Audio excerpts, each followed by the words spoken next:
wabarakatuh. Saya Audifa Bareta Rizky. Saya Reta Aurelia Himawan. Jadi kita lagi ada di Desa Sindang Barang.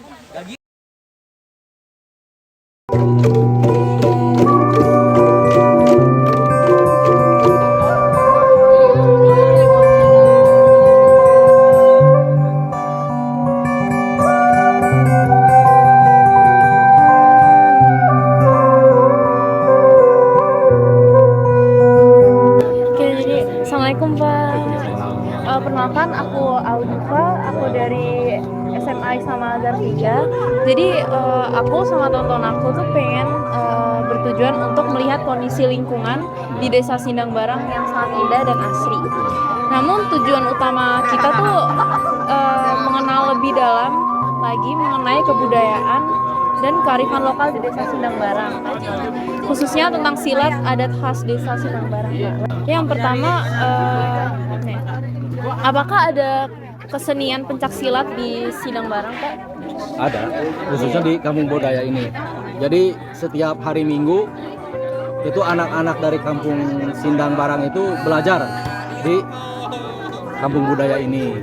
Selain pencak silat, belajar nari juga. Itu dulu sebelum Covid.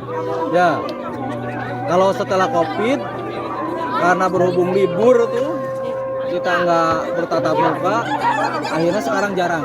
Jarang. Ya. Berarti sekarang tinggal yang ini ya, pencak silat. Pencak silat ya. Kalau misalkan ada tamu-tamu seperti ini, barulah kita datang ke Kampung Budaya. Kalau dulu stay kita sebelum Covid tuh.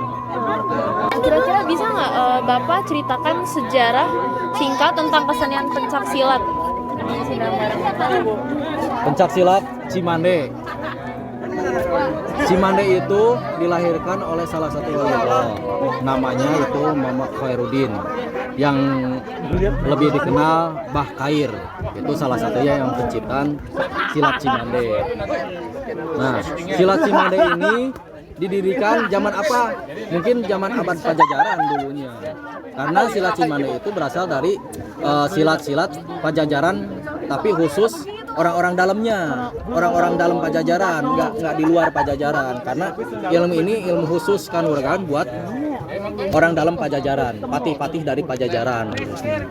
Karena berhubung udah berkembang, Pajajaran itu runtuh. Akhirnya Mama Khairun itu merubah dari silat buhun Pajajaran menjadi Cimande. Itu kembali untuk strategi untuk menyiarkan Islam intinya. Lalu bagaimana? Adakah aliran khusus pencak silat di sini? Pencak silatnya Cimande. Cimande yang tadi ya itu ya. Iya. Terus apakah mereka menggunakan alat dalam gerakan silatnya? Ada. Seperti di sini bedog atau golok. Ya, biasanya menggunakan golok. Lalu biasanya tuh pada event apa saja yang ditampilkan kayak silatnya gitu? Dari event di sini ada helaran namanya Serentahun Guru Bumi, atau bisa dibilang sedekah bumi. Nah, di sini dari Sindang Barang yang di sana mengarak dongdang itu berisi hasil-hasil bumi, makanan dibawa ke sini.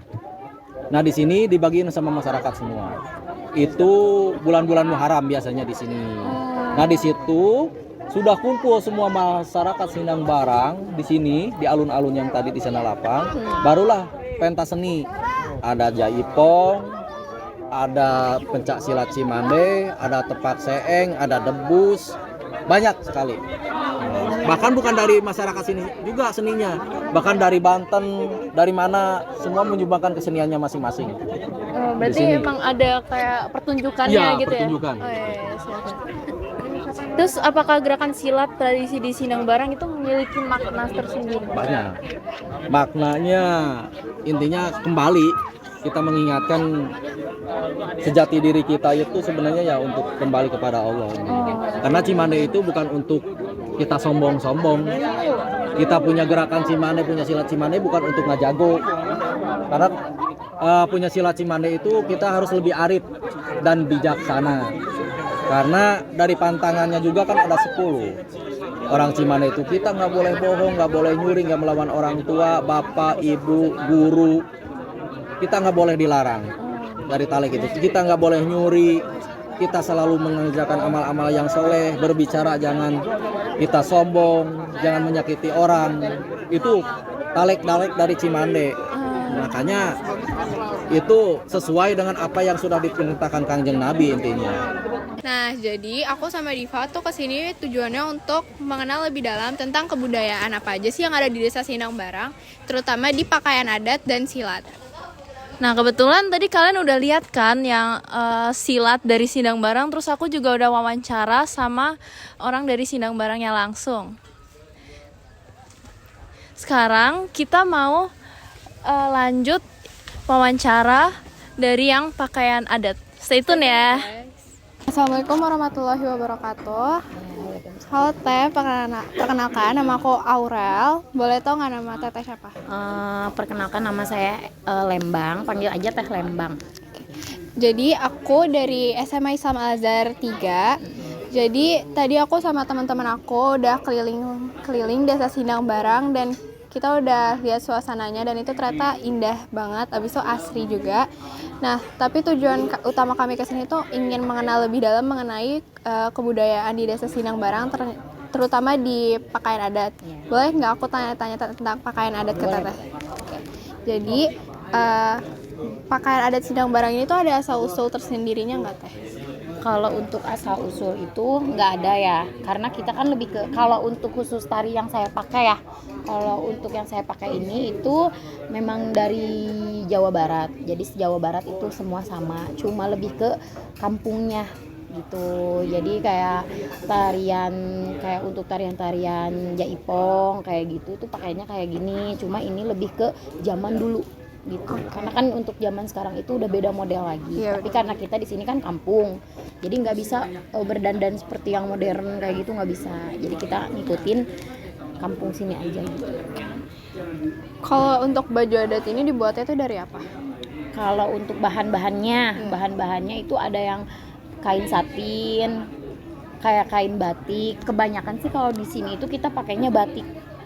Iya, pakai kain batik. Nah, ini udah dipakai dari tahun berapa nih? Udah dari sejak awal atau? Kalau untuk di sini di Kampung Budaya sendiri itu kita dari 2004 ya, dari pertama kali berdiri itu kita pakai ini hanya untuk seperti ada acara-acara tertentu kayak gitu, seren tahun, setiap 1 tahun sekali kan ada acara seren tahun tuh kita pasti pakai. Dan untuk laki-lakinya memakai baju yang disebutnya itu di sini tuh kampret, bajunya namanya kampret, yang tadi Bapak Ukat pakai yang hitam itu pakai ikat.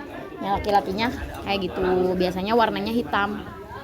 Kalau yang perempuan namanya apa? Kalau perempuan paling kebaya gitu, hampir sama semuanya. Kalau untuk perempuan itu kebayanya kebaya zaman dulu gitu. Dari setiap bagian-bagian di pakaian adat ini kira-kira ada makna tersendirinya atau enggak? Kalau untuk makna sih nggak ada ya, kita lebih ke kayak baju tradisional Jawa Barat aja kayak gitu.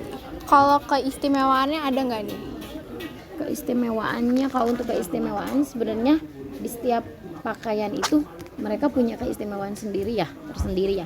Kalau di sini itu kita dibilang keistimewaan sih enggak terlalu keistimewaan ya, cuma kayak lebih ke kita tuh menjunjung tinggi zaman dulu gitu loh. Karena kan di era saat ini itu kebanyakan baju-baju tari gitu kayak jaipong itu lebih dimodifikasi, lebih ke modern.